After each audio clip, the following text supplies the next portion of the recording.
Ver Mais de Volta, 1h37, 19 graus neste momento em Chapecó, e a gente segue falando da nossa série Consciência Limpa.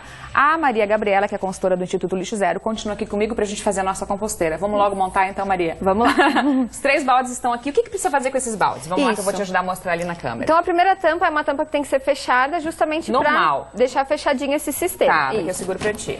E as outras tampas, então, a gente corta, a gente deixa uma fita de segurança só porque o balde fica bem pesado em cima. Tá. Né? Então esse balde de baixo, ele não tem nenhum furo, e os outros baldes a gente Vamos começar por partes. O de baixo, que é o último que vai receber ali o... Como é que chama? O fertilizante, né? Que é o líquido que vai sair, ele tá inteiro embaixo. E tem a tampa assim, como a Maria falou, deixar essa fita aqui para segurar o outro que vai ficar pesado. Vamos por esse embaixo aqui, meninos. Esse é o primeiro aqui. Vamos fechar aqui direitinho. Aí o segundo tem os furinhos que a Maria falou, tá aqui. Estão aqui os furinhos. Isso. Faz furo com prego, uma furadeira, né, Maria? Furadeira, um prego quente. Tá. Dá pra fazer de diversas maneiras. E daí é bom deixar esse pedacinho aqui, justamente, que é o pedaço que aqui a tampa vai sustentar. Na beira, né? Não fazer não fazer a furação para poder sustentar naquele lá que eu vou colocar agora, que é o que a gente tinha deixado, o de baixo. Isso. Aí mais uma tampa furada, é isso, né? E o outro segundo também com as furações aqui. Deixa eu mostrar lá de volta. Mesma coisa. Isso, vai aqui. Então... E por que tem que fazer esses furos, né? Esse furo, ele justamente é para o líquido descer até o último balde e também para as minhocas transitarem em um balde e outro. Ah, elas vão passando entre elas. Isso, exato. Tá. Os 2 baldes de cima, então, que são os baldes onde vai acontecer a digestão, que é onde a gente vai colocar os resíduos. Tá. Então, a gente começa usando um dos baldes somente. Tá, tanto faz, porque depois a gente vai intercalando, né? Se quiser, você pode começar deixando só 2 baldes, aí quando esse encher, colocar o terceiro. Entendi. Mas isso depende. Então a gente vai montar agora a nossa mistura num só. Isso. O que a gente vai colocar primeiro, Maria? Então, começando, a gente vai colocar as minhocas, né? Que elas já vêm com um pouquinho... Será que a gente vai conseguir mostrar as minhocas para a câmera? Porque, como você estava dizendo, são as minhocas trabalhadeiras aqui que eu te ajudo. Isso. Trabalhadoras. Elas se escondem, ali, né? Tenta virar para lá, Maria, por favor. Deixa eu ver se eu encontro. Aqui, ó. Elas vão se escondendo. É que a gente vai tentar lá só um pouquinho. Tá. Vou tentar. Aí. Deixa eu pegar Vou pôr lá pra baixo. Elas fogem. Essas são minhocas o quê? Eu acho que eu falei errado no balanço geral. Elas são? Californianas. Californianas. Eu acho que eu falei australianas. Eu acho que eu falei errado. Uns chamam também de minhoca vermelha, né? Agora ela tá bem exibida lá pra câmera, olha só. Exato. E como que se sabe a quantidade de minhocas, Maria? Então, o ideal para começar um minhocário desse tamanho é umas 100, mais ou menos, umas 100 minhocas. E aí na loja especializada a gente vai saber, quero 100 minhocas, como é que faz? A gente geralmente chama uma porção de minhocas para começar o minhocário. E essa seria a porção para começar o minhocário? Isso, aqui a gente trouxe um pouquinho menos, mas quando você compra e já vai começar o processo, ela já vem um pouquinho mais, porque é justamente para elas já começarem a trabalhar e fazerem o humus. E quanto que custa mais ou menos uma porção de minhocas para minhocário? Depende, né? Em algumas lojas de 15 a 30, 40 reais. Nada muito absurdo, assim. Tem venda em algumas lojas, tem venda na internet também. Então tem diversos locais que vendem essa espécie. Tá certo. Vai aqui primeiro, então, vão as minhocas. A gente espalha no fundo, então, a minhoca com esse pouquinho de Deixa eu ver se eu consigo virar lá para os meninos. Bem pouquinho. Vai ser mais, né? Isso, o ideal... é só pra gente mostrar o exemplo. É uma demonstração, né? O ideal é que a gente faça uma camada embaixo. Cubra toda a parte ali de baixo. Isso. Vamos e depois, pra próxima parte. Isso, espalhar. Tá. Depois a gente vai colocar, então, os nossos resíduos que a gente armazenou em casa. Deixa eu te mostrar aqui, Maria, mostrar aqui pra Mauri.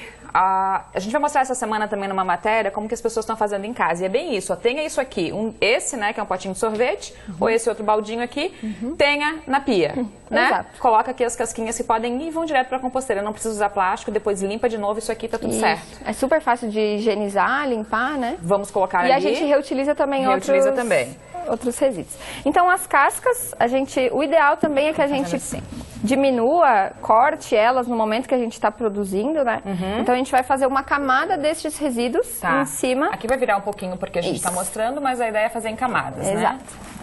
É um demonstrativo, né? Uhum. Então a gente vai colocar uma camada dos nossos resíduos, né? Como eu já falei, frutas, legumes, verduras. Aqui então tem casca de maçã, casca de caqui, abacate, banana, erva mate, que é bem comum aqui da região, né? O pó de café também pode colocar. Pode ir, a erva também pode. E as casquinhas das frutas ali, evitando a laranja, como você falou, e o limão, mas mais cítricos. E os ácidos. Tá, e aí, Maria? Então a gente faz essa camada, né? Já com as minhocas e com os resíduos. E então a última, por cima, a gente vai colocar matéria seca. Antes de colocar, só vou mostrar pra vocês que também é possível colocar o filtro do café.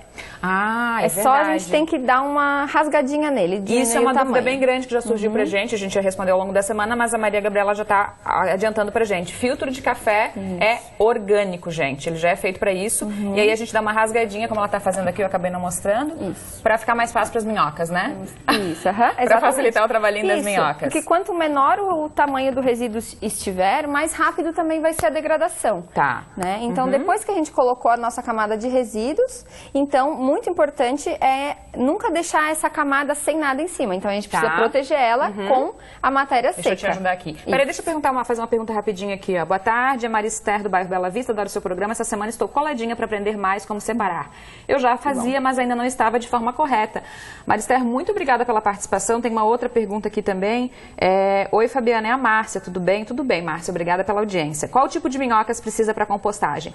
Além dessa, pode ser outra, Maria?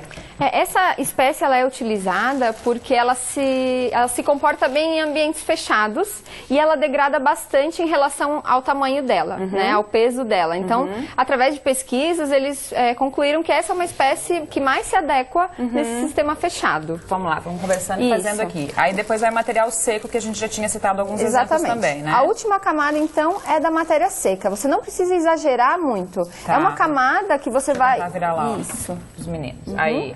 É uma camada que você vai tampar os resíduos que estão ali embaixo. É uma camada de proteção. Né? Não precisa também colocar muita matéria seca, porque também se esse ambiente ficar muito seco, as minhocas também podem morrer ressecadas. Tá. Então precisa manter esse equilíbrio. Maria, fez isso num dia, né? Isso aqui é o meu almoço, tá? Os resíduos ali orgânicos do meu almoço estão aqui. Exato. No outro dia vou e faço tudo de volta? Isso. Cada vez que você vai colocar o resíduo, então você vai fazer uma nova camada e você vai colocar então uma nova camada de matéria seca. E assim sucessivamente. Mas as minhocas são só aquelas. Isso, exatamente. Elas vão se proliferando. Elas vão vindo pra cima aqui. Isso aqui já vai estar misturado pelas próprias minhocas. Por exemplo, amanhã vou de novo, coloco mais uma camadinha coloco os meus resíduos orgânicos e mais uma camadinha do material seco. É isso que eu vou fazendo diariamente. Exatamente, até chegar mais ou menos aqui em cima. Tem a possibilidade também, para melhorar a aeração, de fazer alguns pequenos furos na borda do balde. Não é regra, né? Mas pode se fazer para melhorar a aeração. Porque quanto mais ar tiver na compostagem, mais rápida vai ser essa degradação. Tá. Então você vai fazendo essas camadas e o que acontece? Vai perdendo muito volume. Né? Então você vai colocando os resíduos, a matéria seca e vai saindo o líquido. Então você vai colocando, dali uns 2 dias, quando você vê, já tá, né, o volume já baixou um pouquinho. Então a capacidade que um baldinho ou uma caixa armazena é bastante resíduo. Em quanto tempo eu vou ter aqui um adubo que eu posso usar nas minhas plantas? Depois que você encheu um balde, você vai começar a usar o outro. Então mais ou menos o tempo que você enche um baldinho novamente, colocando uma camada por dia, também não dá para exagerar muito, né? Esse é um sistema para uma casa com 3, 4, uma família de 4 pessoas, mais ou menos. Então, depois que você encheu, né, você vai usar o outro balde e em cerca de 2 a 3 meses, dependendo do clima do ano, vai estar pronto o adubo. Mas é sempre bom dar uma olhada, pegar uma pazinha de jardim, dar uma revirada, ver como é que tá. Se estiver muito úmido, colocar um pouco mais de matéria seca, né, e ir acompanhando como tá o processo. E daí as minhocas, elas vão transitando de um balde para o outro, elas percebem que tem uma nova matéria, né, orgânica, então pelos furinhos elas transitam e fazem esse trabalho. Tá, tem gente dizendo que não está tendo resposta, mas é porque mandou áudio. Eu não consigo ouvir áudio, gente. Mas eu vou ouvir depois e a gente vai respondendo durante essa semana. Maria Gabriela, muito obrigada por ter vindo. É um assunto muito, muito interessante. As pessoas que tiverem dúvidas vão mandando pra gente. A gente vai mandando pro Instituto Lixo Zero também. Isso, né? E até sexta-feira a gente vai falar muito sobre esse assunto ainda. Muito obrigada, bom trabalho. Obrigada por ter vindo. A gente vai fazer um intervalo bem rapidinho e já volta. A gente vai falar sobre escola de gastronomia aqui da nossa região oeste. Não sai daí.